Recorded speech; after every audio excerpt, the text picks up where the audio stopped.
Kembali di Indonesia Business Forum, mungkin bisa dilanjutkan Pak tadi, kunci kesuksesan petani seperti apa? Iya, kunci produksi kita, kenaikan produksi kita ada di tangan petani. Karena apa? Petani yang tanam, bukan pemerintah. Itu kan, kalau kesejahteraan petani ini kita tingkatkan, pemerintah menjamin harga yang baik di tingkat usaha tani, seperti yang mulai tahun 2023 kemarin, maka produksi pangan kita perlahan-lahan akan meningkat, Mbak. Itu yang pertama. Lalu yang kedua, bagi kami, yang ini sering kami usulkan, subsidi-subsidi itu, uang-uang itu serahkan ke petani, petani yang megang uang, jangan pemerintah. Subsidi pupuk, subsidi macam-macam, berbagai alsintan dan sebagainya, serahkan uangnya ke kelompok tani, biar petani yang mengatur itu. Dan disitulah kuncinya. Jadi itu Mbak. Baik, mungkin langsung saja saya mau tanya ke Pak Henry. Pak Henry, apakah benar itu juga yang diharapkan oleh para petani Pak untuk meningkatkan kesejahteraan?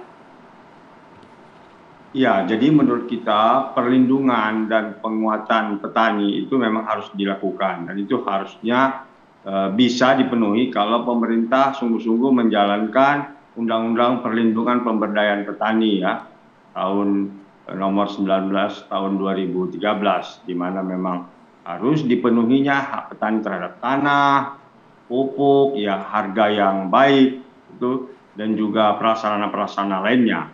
Nah ini yang belum dipenuhi. Nah dan dalam harga tadi ya menurut kita ketika panen ya itu belum terlindungi. Jadi kalaupun memang benar ada naiknya NTP petani tanaman pangan, tetapi ya kalau dibandingkan dengan NTP tanaman perkebunan, hortikultura maupun peternakan ya jauh lebih tinggi di perkebunan. Itulah sebabnya kenapa terjadi konversi ya banyak lahan-lahan sawah kita ke tanaman-tanaman perkebunan maupun hortikultura. Oke, baik. Pak Zul. Dan terakhir, menurut saya untuk konsumen sendiri menurut kita belum terlindungi di negeri kita ini. Baik, baik. Ya, buktinya harga eceran tertinggi itu ya juga tidak menjadi patokan ya. Bahkan melebihi dari HET itu terjadi kan. Jadi ya sesungguhnya baik produsen, petani maupun konsumen belum terlindungi. Baik, saya mau ke Pak Zul. Pak Zul harapannya dari tingkat grosir mungkin. Ya harapan kami ya sebenarnya kalau bisa ya bagaimana ya Mbak ya. Yang jelas kelihatannya beras mulai dari akan naik nanti bulan Agustus sampai April itu akan dirasakan oleh kami pedagang. Jadi kalau bisa harapan kami bagaimana caranya pemerintah untuk mengatasi kenaikan beras ini secepat mungkin. Baik. Itu. Mungkin terakhir Pak Suhardi, rekomendasi Pak. Saya setuju pemerintah harus mengendalikan inflasi. Hanya saja jangan satu-satunya sektor pangan menjadi indikator inflasi. Karena kesejahteraan petani kita hanya petani kita yang selalu menjadi pahlawan inflasi. Saya juga tidak. Hanya saja memang perlu keseimbangan. Jadi kalau petani sedikit menikmati harga yang baik, ya jangan langsung dipadamkan. Keseimbangan itulah.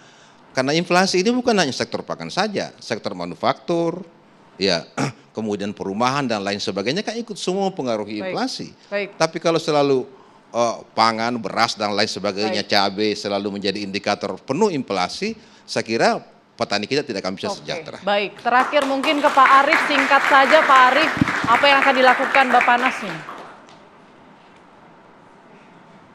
Ya, saya menyampaikan dan harus menyampaikan bahwa solusinya tidak bisa sepotong-sepotong. Jadi harus terintegrasi dan memang harus dilakukan seluruh pihak ya.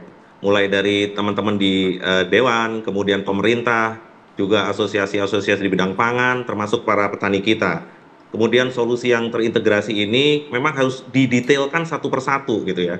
Mulai dari luas lahan yang akan ditingkatkan, kemudian bagaimana benihnya, bagaimana pupuk, perlu soil test. Jadi tidak semua lokasi itu pupuknya sama, pasti berbeda.